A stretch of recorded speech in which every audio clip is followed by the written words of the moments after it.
আপনি কি গ্রাফটিং বেগুনের চাষ করতে চান? গ্রাফটিং বেগুনের সঠিক পরিচর্যা না জানার কারণে কি চাষ করতে ভয় পাচ্ছেন? এই ভিডিওতে গ্রাফটিং বেগুনের ফল ধরা পর্যন্ত সম্পূর্ণ পরিচর্যা নিয়ে আমি ডিটেলসে আলোচনা করেছি। তাই এই ভিডিওটি দেখুন আর নির্ভয়ে গ্রাফটিং বেগুনের চাষ করুন। নমস্কার কৃষক বন্ধুরা, কৃষি ও ইত্যাদি ইউটিউব চ্যানেলে সকল কৃষক বন্ধুদের স্বাগত জানাই। আজকের এই ভিডিওতে আমরা আলোচনা করব গ্রাফটিং বেগুন চাষের খুব গুরুত্বপূর্ণ একটি বিষয়, চারা লাগানোর 20 দিন পর থেকে ফল ধরা পর্যন্ত সম্পূর্ণ পরিচর্যা। এর আগে আমি চারা লাগানো থেকে 20 দিন পর্যন্ত সম্পূর্ণ পরিচর্যা নিয়ে একটি ডিটেলস ভিডিও বানিয়ে রেখেছি। চ্যানেলে ঘুরে দেখে আসতে পারেন, অথবা এই ভিডিওর শেষে আমি দিয়ে দেব, সেখান থেকেও দেখে নিতে পারেন। এখন আসা যাক মূল আলোচনা পর্বে। তো কৃষক বন্ধুরা, যারা গ্রাফটিং বেগুনের চাষ করেছেন তারা একটি বিষয় ভালো করেই জানেন, গাছ প্রথম চারা লাগানোর পর থেকে 30 থেকে 35 দিন পর্যন্ত আপনার সুস্থ সবল ভালো থাকে, কিন্তু পরিবর্তনটা দেখা যায় 30 থেকে 35 দিন পর থেকে। কিছু কিছু চাষির দেখা যায় এই সময় গাছের গ্রোথ কমে যায়, গাছ আগের মতো অতটা সতেজ সবুজ থাকে না, এবং পরবর্তীতে যখন ফল ধরে তখন ফল ছোট হয়, শক্ত হয় এবং গাছের পাতাগুলো হলুদ হলুদ হয়ে যায়। এর মূল কারণ হলো সঠিক পরিচর্যার অভাব। তাই আজকের এই ভিডিওতে আমি সমস্ত পরিচর্যা নিয়ে ধাপে ধাপে আলোচনা করব।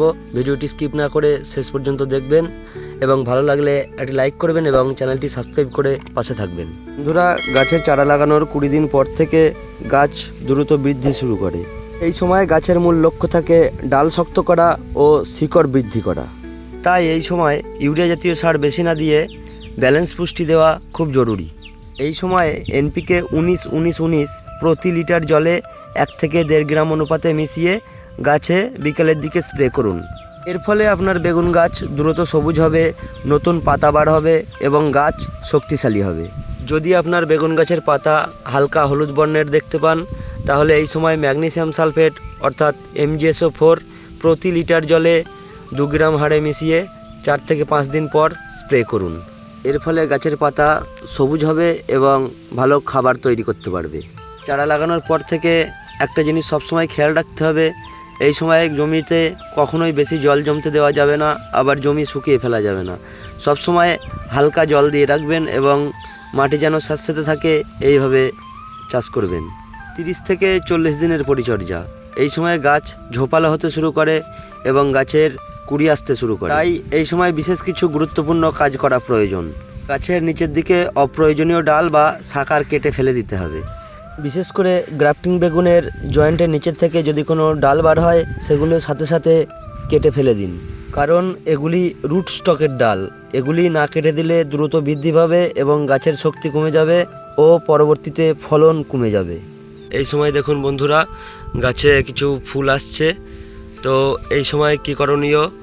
প্রথম ফুলটা আমরা বেগুনের নেব না, কারণ প্রথম ফুল থেকে ফল নিলে গাছ দুর্বল হয়ে যেতে পারে এবং পরবর্তী ফলন কমে যেতে পারে। তাই আমরা কি করব, প্রথমে যে ফুলগুলি আসছে, প্রথম সব ফুল ভাঙবো না, একটা দুটো করে প্রথমে একটা দুটো করে ফুল ভেঙে দেব, যাতে গাছ আরও শক্তি পায় এবং পরবর্তীকালে ফল ভালো দেয় বা বেশি দেয় এবং ফলের সাইজও বাড়ে।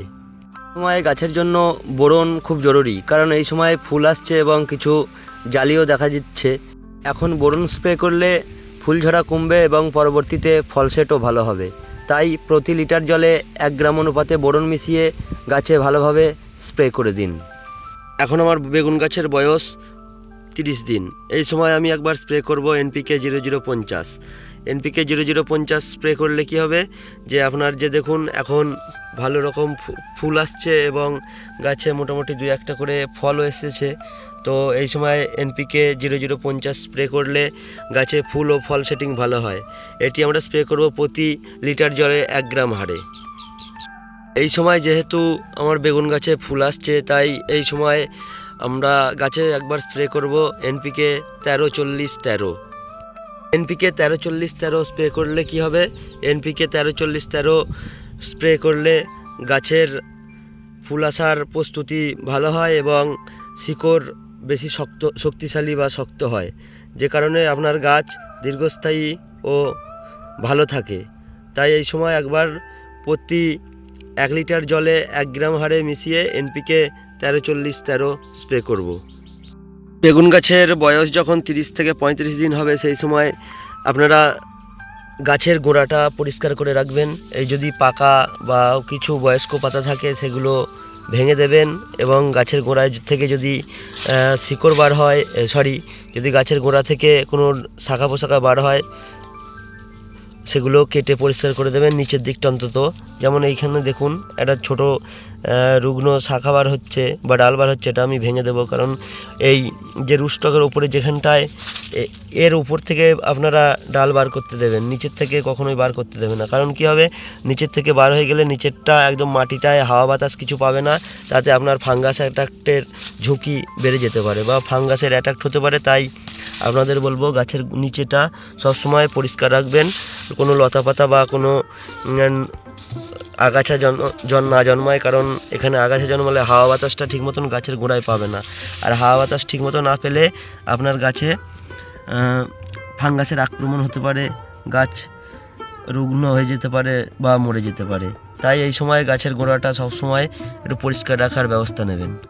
বন্ধুরা, আমি যে কীটনাশকগুলো ব্যবহার করছি বা যে টাইম অনুযায়ী আমি বলছি আপনাদের, তো আমি ব্যবহার করার সঙ্গে সঙ্গে আরেকটি কথা বলতে চাই, আমি যে নিয়ম মেনে ব্যবহার করছি বা আমি যে কদিন পর পর ব্যবহার করছি, আপনারা সেগুলো ব্যবহার করার মাঝেও ইনসেকটিসাইড বা আপনার যে সাদামাছি, থ্রিপস, জাব পোকা, এগুলো মারার জন্য যদি কোনো ওষুধ ব্যবহার করতে হয় আপনারা তার মধ্যে একটা টাইম খুঁজে নিয়ে বার করে নিয়ে গাছে স্প্রে করবেন, কারণ সেটা আপনার গাছের ওপর বা আপনার পরিস্থিতির ওপর ডিপেন্ড করবে যে আপনার গাছে কেমন ধরনের মাছি বা পোকা লেগেছে।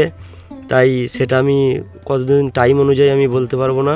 আর যখন আপনারা ব্যবহার করবেন অবশ্যই প্রত্যেকটা মেডিসিন, কীটনাশক যাই ব্যবহার করেন, প্রত্যেকটা ব্যবহারের মাঝে একদিন গ্যাপ দিয়ে তারপরে অন্য যে কোনো একটা ব্যবহার করবেন।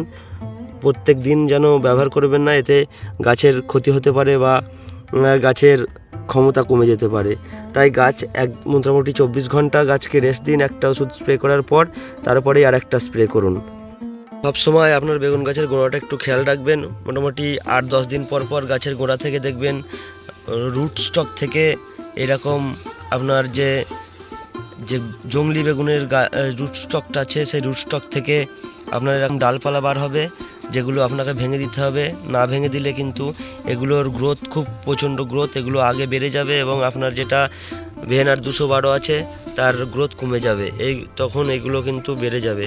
তাই 10 থেকে 12 দিন পর পর আপনার গাছের গোড়াটা ভালো করে পর্যবেক্ষণ করবেন এবং যেগুলো রুটস্টক থেকে যেগুলো ডালপালা বার হবে সেগুলো ভেঙে দেওয়ার চেষ্টা করবেন।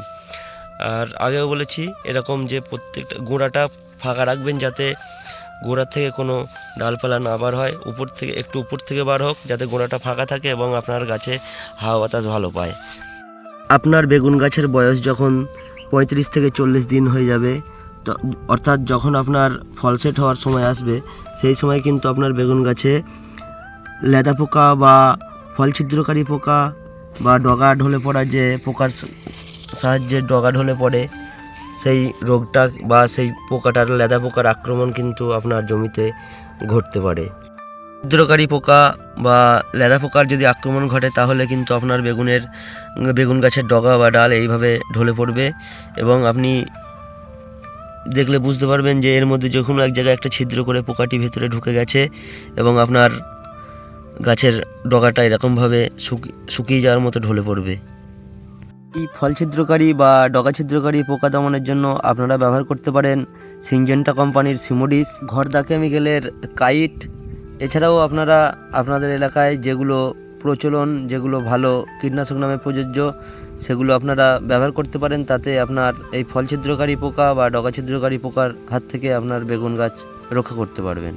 এছাড়াও এখন এই সময়ে একটু বৃষ্টি হচ্ছে, যে কারণে আপনার ওয়েদার সময়ে চেঞ্জ হচ্ছে, তার ফলে আপনার বেগুন গাছের ধসা বা ফাঙ্গাস আক্রমণ ঘটতে পারে এবং আপনার ফুলজালি নষ্ট হয়ে যেতে পারে। সেই কারণে এখন মেটালক্সিল ম্যানকোজেব গ্রুপের ছত্রাকনাশক যেমন রেডোমিল গোল্ড আপনারা প্রতি 10 দিন অন্তর একবার করে স্প্রে করতে পারেন। তাতে আপনার অতিরিক্ত ফুল ঝরা ও ফল পচা রোগের হাত থেকে আপনার বেগুন গাছ সুরক্ষিত থাকবে।